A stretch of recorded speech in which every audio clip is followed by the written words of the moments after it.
பாக்கியலட்சுமி இங்கே எல்லாருமே சந்தோஷமாக இருக்கிற மாதிரி ஈஸி பார்க்குறாங்க. என்ன இது, இந்த ராதிகாவை பாக்கியா வீட்டை விட்டு அனுப்புவான்னு பார்த்தா அந்த ராதிகா கூட சேர்ந்து இவ ஜாலியாக பேசிட்டு சிரிச்சிட்டு இருக்கா. இப்படி இருந்தால் எப்படி நம்ம கோபிகிட்ட இருந்து இந்த நெஞ்சு வலிக்காரியை பிரிக்க முடியும்? இவங்க இருக்கிற வரைக்கும் எனக்கு நெஞ்சு வந்துடும் போலுக்கு அப்படின்னு ஈஸ்வரி செம காண்டில் இருக்காங்க. இன்னொரு பக்கம் பார்த்தா பாக்கியா மயவை தன்னுடைய ரூமில் தூங்க வைக்கிறாங்க. அது இனியாவுக்கு சுத்தமாக பிடிக்கவே இல்லை. இதை பற்றி இனியா பாட்டிகிட்ட சொல்கிறாங்க. இது மாதிரி நைட்டு பார்க்குற பாட்டி மையவும் அம்மாவும் 2 பேரும் ஜாலியாக பேசிகிட்டு இருக்காங்க. எனக்கு அவ்வளோ கஷ்டமாக இருக்குது. டேடியும் இருக்க நம்மக்கிட்ட இருந்து கொஞ்சம் கொஞ்சமாக விலகி போயிட்டு இருக்காரு பாட்டி. இப்போது அம்மா அடுத்தது. அம்மாவும் அந்த மையக்கிட்ட ரொம்ப நெருக்கமாக பேசிகிட்டு இருந்தாங்க. என்ன பாட்டி இது, நம்ம வீட்டில் வந்து உட்காந்துக்கிட்டு நம்மளுடைய உரிமையெல்லாம் அவங்க பறிச்சிட்டு இருக்காங்க, நீங்களும் எதுவும் கண்டுக்க மாட்டீங்க. எனக்கு ரொம்ப கஷ்டமாக இருக்குது பாட்டி. போகிற பக்கம் பார்த்தா எனக்கு இந்த வீட்டில் இருக்கவே பிடிக்கல பாட்டி. இனியா ரொம்ப ஃபீல் பண்ணி பேசுகிறாங்க. சரியா ஒன்று கரெக்டு தான் பாட்டி இனியா சொல்கிறது. பார்த்தீங்களா, அப்போது எப்போ கீழே வந்தாலுமே சரி, கீழே வரும்போது அந்த ராதிகாவும் மையவும் அழைச்சிட்றாரு. மேலே போனாலும் அவங்க அழைச்சிட்டு போயிடாரு.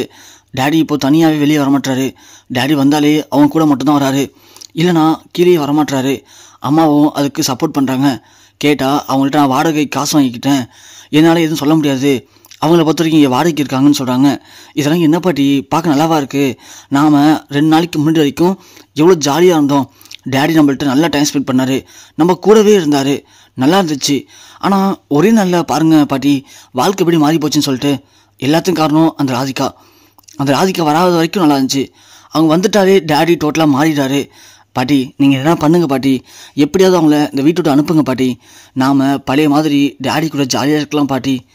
இனியா சரியா, எனக்கு மட்டும் ஆசை இல்லையாடா உங்கள் அப்பாவை இப்படி வச்சுக்கணும்னு சொல்லிட்டு.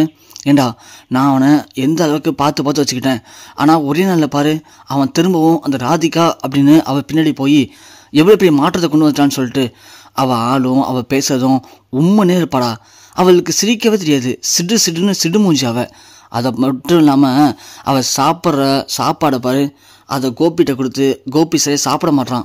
இன்றைக்கி பார்த்தியா கோபியை, அவன் சாப்பிடும்போது அவன் மூஞ்சை பார்த்தாலே அவ்வளோ கஷ்டமாக இருந்துச்சு. அவனுக்கும் பிடிக்கலை. ஆனால் எதுக்காக தான் அவள் பின்னாடி போகிறான்னு தெரில. கேட்டால் உங்களுக்கு சத்தியம் பண்ண போய் நான் அவளுக்கு சத்தியம் பண்ணிட்டோமா, என்னால் விட முடியல அப்படின்னு சொல்கிறான். அவன் நல்லா பேசி உங்கள் அப்பாவை மயக்கிட்டாடா, அதனால தான் அவன் அவளை விட்டு வரமாட்டாங்களான். அதுக்கு என்ன பண்ணுறதுன்னு எனக்கும் புரியல. நானும் உங்கள் டேடிக்கிட்ட எவ்வளோ பேசி பார்த்துட்டு தான் இருக்கேன், ஆனால் உங்கள் டேடி கேட்க மாட்டான். என்ன பண்ணுறதுன்னு எனக்கே புரியலடா. சரியா பாட்டி, என்ன பாட்டி நீங்களும் இப்படி சொல்லிட்டீங்கன்னா என்ன பாட்டி பண்ண முடியும்? அப்போ டேடி இனிமேல் அங்கே தான் இருப்பாரா, நம்ம கூட வந்து டைம் ஸ்பெண்ட் பண்ண மாட்டாரா? அப்போ இந்த ராதிகா இங்கேருந்து போக மாட்டாங்களா? அதுக்கு உங்கள் அம்மா மனசு வைக்கணும். சரியா, உங்கள் அம்மா தான் வாடகை வாங்கிக்கிறேன் அப்படின்னு சொல்லி தங்க வச்சிட்டாலே நம்ம என்ன பண்ண முடியும்? நான் என்ன நினச்சேன், கண்டிப்பாக பாக்கியா அதை ஏற்றுக்க மாட்டேன்னு நினச்சேன். ஆனால் பாக்கியா இங்கே அப்படியே அந்தர் பெல்ட் அடிச்சிட்டா. எனக்கு ஃப்ரெண்டு தான் முக்கியம், ஃப்ரெண்டோட வாழ்க்கை தான் முக்கியம்னு சொல்லி தான் வாழ்க்கையை தூக்கி கொடுத்துட்டு உட்காந்துருக்கா. இப்படி அப்படி ஆளுங்க வச்சுட்டு நம்ம என்ன பண்ண முடியும் அப்படின்னு இங்கே 3 பேர் பேசிகிட்டு இருக்காங்க. அப்போது கோபி வராரு. என்னம்மா என்ன 3 பேர் சேர்ந்து ஜாலியாக பேசிகிட்டு இருக்கீங்க, என்னை மட்டும் விட்டுட்டு பார்த்தீங்களா அப்படின்னு கேட்க, இங்கே இனியா ஒன்று, டேடி அதெல்லாம் ஒன்றும் இல்லை டேடி, சும்மா தான் பேசிட்டு இருந்தோம். என்ன இனியாம்மா என்ன பேசிட்டீங்க அப்படி? டேடி ஒன்றும் இல்லை டேடி. ஏன் டேடி நான் உனக்கு கேட்கவா உங்கள்கிட்ட? கேளு இனியாம்மா. என்ன இனியாம்மா இப்படி கேட்டுட்ட, சொல்லு என்ன அப்படின்னு கேட்கும். இனியா ஒன்று, இல்லை டேடி இப்போது இன்னும் எத்தனை நாளைக்கு இவங்களாம் இங்கே இருக்க போகிறாங்க? கோபி ஒன்று, ஏன் இனியாம்மா? இல்லை டேடி கேட்குறேன், ராதிகா மையம் ஒன்று இன்னும் எத்தனை நாளைக்கு இங்கே இருப்பாங்க? ஏன் டேடி அவங்க வீட்டை காலி பண்ணாங்க? அப்போ இனிமேல் அவங்க நிரந்தரமாக இங்கே தான் இருக்க போகிறாங்களா? இனியாம்மா அது செலியும் ஒன்று, சொல்லுங்கள் டேடி. இனியா கேட்குறது கரெக்டு தானே? ஏன் சரியா என்னாச்சு? ராதிகா இங்கே இருக்கிறதுல என்னடா பிரச்சனை? டேடி நீங்கள் இங்கே இருக்கிறது எங்களுக்கு எந்த பிரச்சனையும் இல்லை, நீங்களும் இங்கே இருக்கக்கூடாதுன்னு அம்மா சண்டை போட்டாங்க, உங்களுக்கு ஞாபகம் இருக்குல்ல? இருந்தாலும் பாட்டி தான் உங்களுக்காக அம்மாட்ட எவ்வளோ சண்டை போட்டாங்க. அவ்வளோ சண்டை போட்டு உங்களை இங்கே இருக்க வச்சாங்க. இல்லைனா நீங்கள் என்றைக்கும் இந்த வீட்டை விட்டு வெளியே போயிருப்பீங்க. ஆனால் அம்மாட்ட பாட்டி சண்டை போட்டு இருக்க வச்சதுக்கு நீங்கள் என்ன பண்ணியிருக்கீங்க? இப்போது உங்களுடைய மனைவி உங்களுடைய குழந்தைன்னு நீங்கள் 2 பேரும் இருக்க வச்சுருக்கீங்க.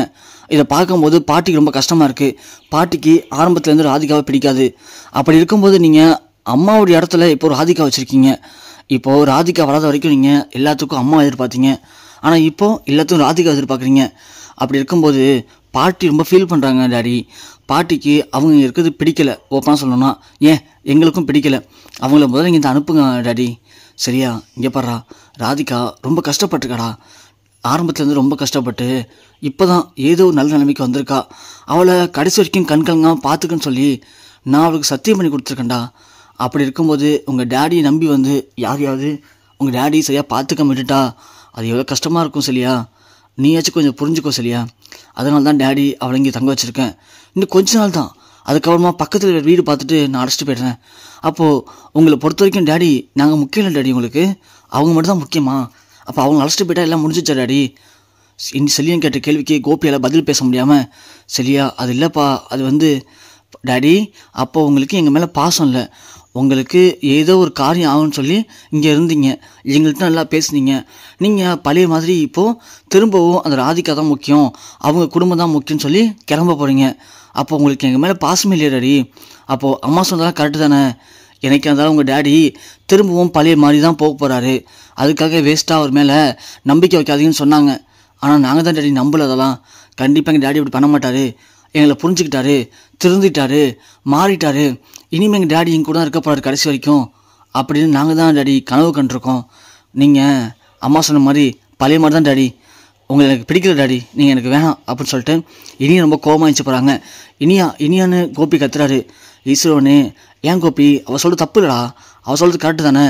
ஏன்னா இத்தனை நாள் வரைக்கும் அந்த ராதிகா முக்கியம் இல்லை, நாங்கள் தானே முக்கியம்னு சொல்லிட்டு இங்கே இருந்த. ஆனால் இன்றைக்கி திடீர்னு அந்த ராதிகா பேசவும் ராதிகா தான் முக்கியம்னு சொல்லிட்டு அவள் கூட தங்கிட்டேன். அடுத்தது ஒரு வீடு பார்த்துட்டு அவளுக்காக இந்த வீட்டை விட்டு போகிறேன்னு சொல்கிற. அப்படி சொல்லும்போது இனியா இவ்வளோ கஷ்டப்படுவா. இனியா சொன்ன 4 வார்த்தை தாண்டா உன்னை மனுஷனாக மாற்றினுச்சு, எல்லா தப்பையும் உணர்ந்த. அப்படியாப்பட்ட இனியாவையே இப்போது கஷ்டப்படுத்துறியே, உனக்கு ஒரு மாதிரி இல்லையா கோபி?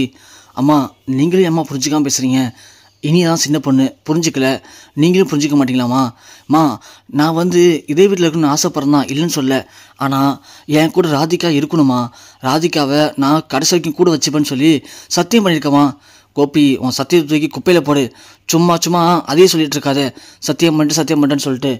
நீ மட்டும் அந்த தப்பை பண்ணாமல் இருந்தா இன்றைக்கி இவ்வளோ பட்சம் வந்திருக்காதடா. ராதிகா ஒரு ஆளுன்னு சொல்லி அவள் பின்னாடி போனேன், ஆனால் பாக்கியா முக்கியம் இல்லைன்னு நினச்சேன். ஆனால் இப்போ உனக்கு பாக்கியாவை பிடிச்சிருக்கு, இல்லைன்னு சொல்லி பார்ப்போம். முடியாதுல்ல, உனக்கு பாக்கியாவை பிடிச்சிருக்குல்ல.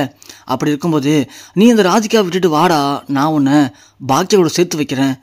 அம்மா நீங்கள் சொல்கிறது நடக்காதுமா, பாக்கியாவை பொறுத்த வரைக்கும் இனிமே எது நடந்தாலும் அவள் என் கூட சேர்ந்து வாழ மாட்டாமா. உன்கிட்ட சொன்னால அவ பாக்கியாவை பார்த்தா அவனுக்கு தெரியலையாம்மா? கோபி நான் சொல்கிறது கேளு, அம்மா சொல்கிறது கேளு. நீ ராதிகாவை கொண்டு போய் வேறு வீட்டில் விட்டுட்டு வா, நான் உன்னை பாக்கியாவோட சேர்த்து வைக்கிறேன், அதுக்கு அம்மா பொறுப்பு. நடக்குமாம்மா அது அப்படின்னு கோபி கேட்க ராதிகா வந்துடுறாங்க. கோபி என்ன பேசிகிட்டு இருக்கீங்க? அப்போது உங்கள் அம்மா சொல்கிற மாதிரி பாக்கியா உங்கள்கிட்ட பேசினா நீங்கள் அப்போ பாக்கியோட பேசுறதுக்கு ரெடியாக இருக்கீங்களா? ஐயோ ராதிகா, நான் அப்படி மீன் பண்ணி சொல்லலை. பார்த்தேன் கோபி, பார்த்தேன். நான் அந்த 2 நாளில் உங்களை நோட் பண்ணிட்டு தான் இருக்கேன். நீங்கள் அடிக்கடி பாக்கியாட்ட பேச ட்ரை பண்ணுறீங்க, ஆனால் பாக்கியாவை தான் உங்களை விட்டு விலகி போயிட்டுருக்காங்க. அப்போது பாக்கியா உங்கள்கிட்ட பேசினா நீங்கள் பாக்கியாட்ட பேசுறதுக்கு ரெடியாக இருக்கீங்க. அப்போது உங்கள் மனசில் பாக்கியா இன்னமும் இருக்காங்க, அப்படி தானே? அடிக்கடி பாக்கியாவை பற்றி பாக்கியா அப்படியாப்பட்டவ, பாக்கியா ஆரம்பத்தில் அப்படி இருந்தா இப்படி இருந்தா நீங்கள் சொல்லும்போது தான் பாக்கியோட திறமையை பற்றி பேசுன்னு நினச்சேன். ஆனால் இப்போ தானே புரியுது, உங்கள் உள்ளுக்குள்ளே பாக்கியா கூட சேர்ந்து வாழணுங்கிற ஆசை இப்போ உங்களுக்கு வந்துடுச்சு, நல்லாவே புரியுது.